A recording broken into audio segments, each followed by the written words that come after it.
Selamat siang pemirsa, apa kabar Anda siang hari ini? Breaking news yang kembali hadir dalam beberapa waktu ke depan.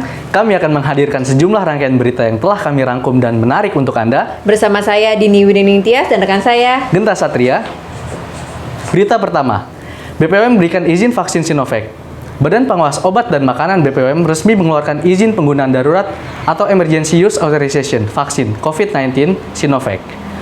Hari ini, Senin, tanggal 11 Januari 2021, Badan POM memberikan persetujuan penggunaan dalam kondisi emergency authorization untuk vaksin COVID-19 yang pertama kali kepada vaksin CoronaVac, produksi Sinovac Biotech Incorporated yang bekerjasama dengan PT Bio Farma.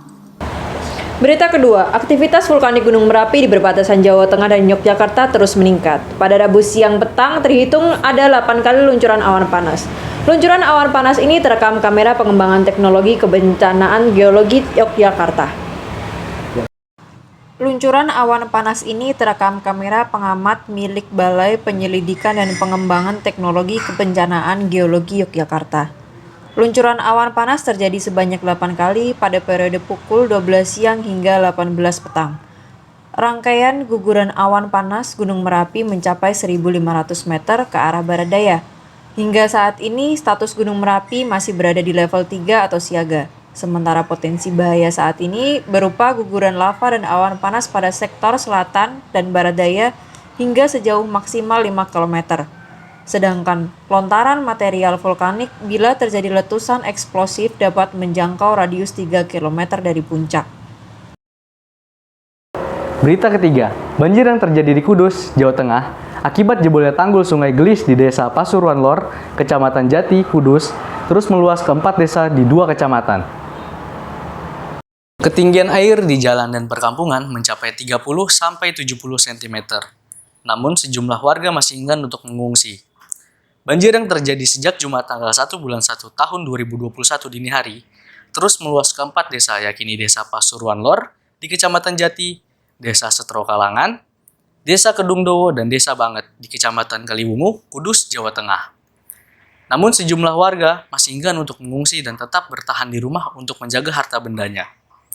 Mereka berharap banjir akan segera surut. Pihak Kecamatan Kaliwungu sudah menyiapkan 4 titik pengungsian walaupun warga masih enggan untuk mengungsi. Kaliwungu ini akibat dari jebolnya tanggul Sungai Gelis di Dukuh Buleng, Desa Pasuruan Lor, Kecamatan Jati, mengakibatkan ada 4 desa di Kecamatan Kaliwungu yang terdampak. Kalangan, Kedungdowo, Banget, dan Desa. Dari keempat desa itu, pun yang paling parah itu di Desa Setro Kalangan, karena di sini mengakibatkan ada satu dukuh, yaitu Karangturi yang terisolir akibat jalan yang terendam air cukup tinggi, sehingga mengakibatkan mobilisasi warga tidak bisa menggunakan kendaraan. Untuk memenuhi kebutuhan logistik warga yang terdampak banjir, BPBD Kabupaten Kudus telah membuat dapur umum dan akan membagikan nasi bungkus kepada warga sebanyak 3 kali sehari.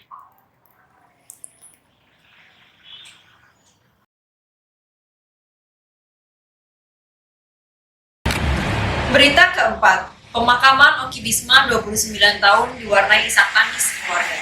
Oki Bisma merupakan pramugara Sriwijaya Air SJ182 rute Jakarta Pontianak yang hilang kontak pada Sabtu 9 Januari 2021 sekitar pukul 14.40 waktu Indonesia Barat.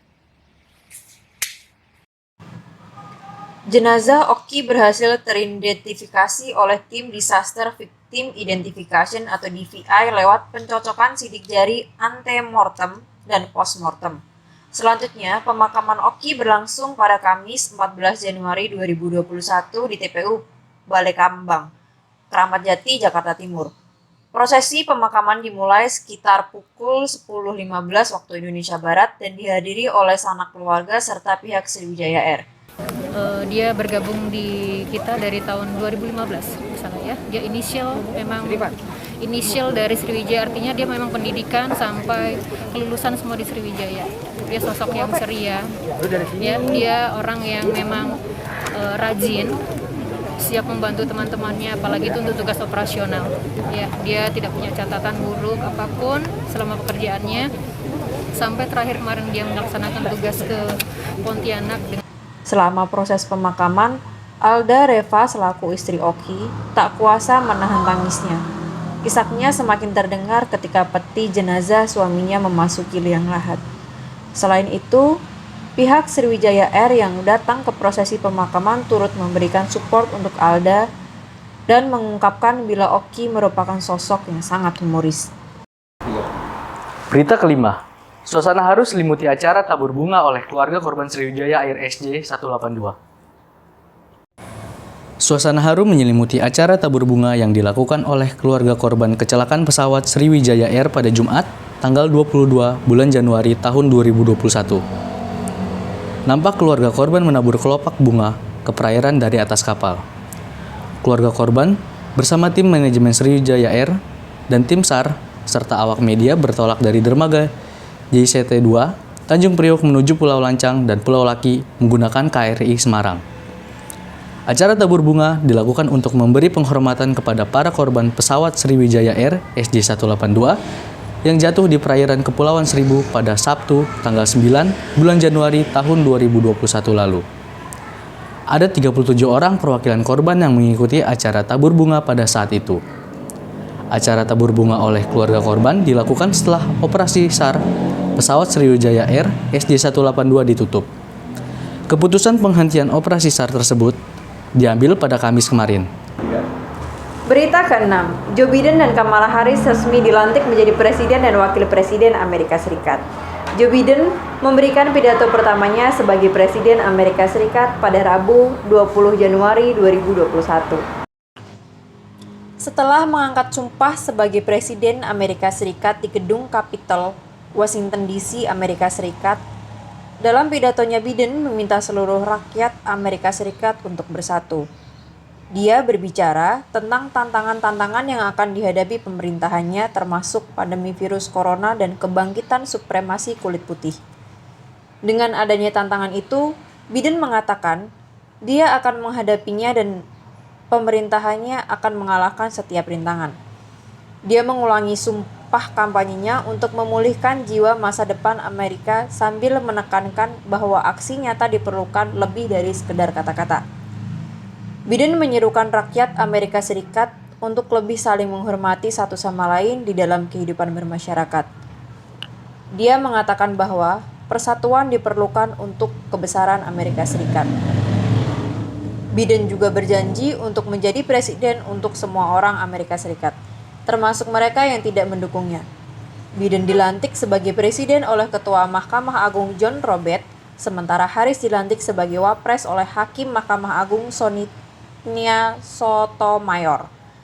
Biden-Harris akan memimpin Amerika Serikat selama 4 tahun ke depan. Joe Biden menjadi presiden tertua Amerika Serikat, yakni berusia 78 tahun saat dilantik. Sementara wakilnya, Kamala Harris, menjadi perempuan pertama yang memegang jabatan Wapres Amerika Serikat. Pemirsa, informasi mengenai pelantikan Joe Biden dan Kamala Harris tadi sekaligus menutup kebersamaan kita dalam breaking news yang ini. Saya Didi Wirintias dan Genta Satria, mewakili tim redaksi dan seluruh kerabat kerja yang bertugas mengucapkan terima kasih atas kebersamaan Anda. Pastikan selalu menonton berita breaking news yang ini dan Sampai jumpa.